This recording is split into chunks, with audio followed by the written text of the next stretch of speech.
नमस्कार। यूनिक आवाज़ में आपका स्वागत है। यूनिक आवाज़ आज लेकर आया है भारतीय स्वतंत्रता संग्राम के एक महावीर की कहानी। वह महावीर कोई और नहीं, नेताजी सुभाष चंद्र बोस थे। नेताजी सुभाष चंद्र बोस की मृत्यु हुई या हत्या, इस बारे में पूरी जानकारी यथोचित दे रहा है। भारत की स्वतंत्रता के लिए आज़ाद हिंद फौज का नेतृत्व करने वाले सुभाष चंद्र बोस की मौत एक रहस्य बनी हुई है। हाल ही में इस मुद्दे पर फिर राजनीतिक हलकों और बुद्धिजीवियों के बीच तीखी बहस छिड़ गई है। आखिर नेताजी सुभाष बोस किन परिस्थितियों में गायब हुए या फिर उनकी मौत कैसे हुई? क्यों कई जाने माने लोग उनकी मौत की खबर पर भरोसा नहीं कर रहे हैं? नेताजी सुभाष बोस से संबंधित इन्हीं मुद्दों पर हम इस बार विवेचना करेंगे। जियाउद्दीन ने इंटेलिजेंस को चकमा दिया। यह बड़ा ही महत्वपूर्ण तथ्य है। 18 जनवरी 1941 रात 1:35 पर 38/2 एल्गिन रोड कोलकाता पर एक जर्मन वांडरर कार आकर रुकी। कार का नंबर था BLA 7169। लंबी शेरवानी, ढीली सलवार और सोने की कमानी वाला चश्मा पहने बीमा एजेंट मोहम्मद जियाउद्दीन ने कार का पिछला दरवाज़ा खोला। ड्राइवर की सीट पर उनके भतीजे बैठे हुए थे। उन्होंने जानबूझकर अपने कमरे की लाइट बंद नहीं की। चंद घंटों में वो गहरी नींद में सोए। कोलकाता की सीमा पार कर चंदर नागौर की तरफ बढ़ निकले। वहाँ भी उन्होंने अपनी कार नहीं रोकी। वो धनबाद के पास गोमो स्टेशन पर रुके। उन्नीदी आंखों वाले एक कुली ने जियाउद्दीन का सामान उठाया। कोलकाता की तरफ से दिल्ली कालका मेल आती दिखाई दी। वो पहले दिल्ली उतरे, वहाँ से पेशावर होते हुए काबुल पहुँचे, वहाँ से बर्लिन। कुछ समय बाद पनडुब्बी का सफ़र तय कर जापान पहुँचे। कई महीनों बाद उन्होंने रेडियो स्टेशन से अपने देशवासियों को संबोधित किया, आमी सुभाष बोलची। अपने घर में नज़रबंद सुभाष चंद्र बोस बीमा एजेंट जियाउद्दीन के भेष में 14 खुफिया अधिकारियों की आंखों में धूल झोंकते हुए न सिर्फ भारत से भागने में सफल रहे, बल्कि लगभग आधी दुनिया का चक्कर लगाते हुए जापान पहुँचे। दूसरा विश्व युद्ध समाप्त हो चला था। जापान को आत्मसमर्पण किए हुए अभी 3 दिन ही हुए थे। 18 अगस्त 1945 को सुभाष बोस का विमान ईंधन लेने के लिए ताइपे हवाई अड्डे पर रुका था। दोबारा उड़ान भरते ही एक जोर की आवाज़ सुनाई दी थी। बोस के साथ चल रहे उनके साथी कर्नल हबीबुर रहमान को लगा था कि कहीं दुश्मन की विमान भेदी तोप का गोला तो उनके विमान को नहीं लगा है। बाद में पता चला था कि विमान के इंजन का एक प्रोपेलर टूट गया था। विमान नाक के बल जमीन से आ टकराया था और हबीब की आंखों के सामने अंधेरा छा गया था। जब उन्हें होश आया तो उन्होंने देखा कि विमान के पीछे का बाहर निकलने का रास्ता सामान से पूरी तरह रुका हुआ है और आगे के हिस्से में आग लगी हुई है। हबीब ने सुभाष बोस को आवाज़ दी थी, आगे से निकलिए नेताजी। बाद में हबीब ने याद किया था कि जब विमान गिरा था तो नेताजी की खाकी वर्दी पेट्रोल से सराबोर हो गई थी। जब उन्होंने आग से घिरे दरवाजे से निकलने की कोशिश की तो उनके शरीर में आग लग गई थी। आग बुझाने के प्रयास में हबीब के हाथ भी पूरी तरह जल गए थे। उन दोनों को अस्पताल ले जाया गया। अगले 6 घंटों तक नेताजी को कभी होश आता तो कभी वो बेहोशी में चले जाते। उसी हालत में उन्होंने आबिद हसन को आवाज़ दी थी, आबिद नहीं है साहब, मैं हूँ हबीब। उन्होंने लड़खड़ाती आवाज़ में हबीब से कहा था कि उनका अंत आ रहा है, भारत जाकर लोगों से कहो कि आज़ादी की लड़ाई जारी रखें। उसी रात लगभग 9 बजे नेताजी ने अंतिम सांस ली थी। 20 अगस्त को नेताजी का अंतिम संस्कार किया गया। अंतिम संस्कार के 25 दिन बाद हबीबुर रहमान नेताजी की अस्थियों को लेकर जापान पहुँचे। 1945 में ही अगस्त के आखिरी महीने में नेताजी की पत्नी एमिली और वियना के फ्लैट के रसोई घर में अपनी मां और बहन के साथ बैठी हुई ऊन के गोले बना रही थी। वियना ऑस्ट्रिया की राजधानी है। हमेशा की तरह वो रेडियो पर शाम का समाचार भी सुन रही थी। तभी समाचार वाचक ने कहा कि भारत के देशद्रोही सुभाष चंद्र बोस ताइपे में एक विमान दुर्घटना में मारे गए हैं। एमिली की माँ और बहन ने स्तब्ध होकर उनकी ओर देखा। वो धीरे से उठी और बगल के शयन कक्ष में चली गई, जहाँ सुभाष बोस की 2.5 साल की बेटी अनीता गहरी नींद में सोई हुई थी। सालों बाद एमिली ने याद किया कि वो बिस्तर के बगल में घुटने के बल बैठी और सुबक सुबक कर रोने लगी। हालांकि सुभाष बोस के साथ उस विमान में सवार हबीबुर रहमान ने पाकिस्तान से आकर शाहनवाज समिति के सामने गवाही दी थी कि नेताजी उस विमान दुर्घटना में मारे गए थे और उनके सामने ही उनका अंतिम संस्कार किया गया था।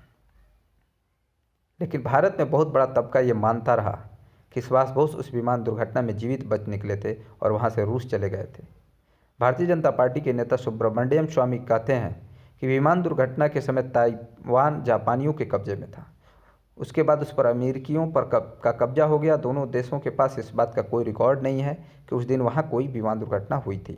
उन्होंने कहा 1991 के सोवियत विघटन के बाद एक सोवियत स्कॉलर ने मुझे बताया था कि नेताजी तो ताइवान गए ही नहीं, वो साइगोन से सीधे मंचूरिया आए थे जहां उन्हें हमने गिरफ्तार किया था। बाद में स्टालिन ने उन्हें साइबेरिया की याकुत्स्क जेल में भिजवा दिया था जहां 1953 में उनकी मौत हो गई थी।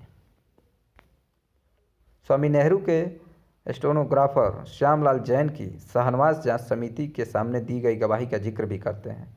जैन ने आयोग के सामने कहा था कि 1946 में उन्हें एक रात नेहरू का संदेश मिला कि वो उनसे तुरंत मिलने आ जाएं, उनके निवास तीन मूर्ति पर नहीं बल्कि आसफ अली के यहाँ, जो उस ज़माने में दरियागंज में रहा करते थे।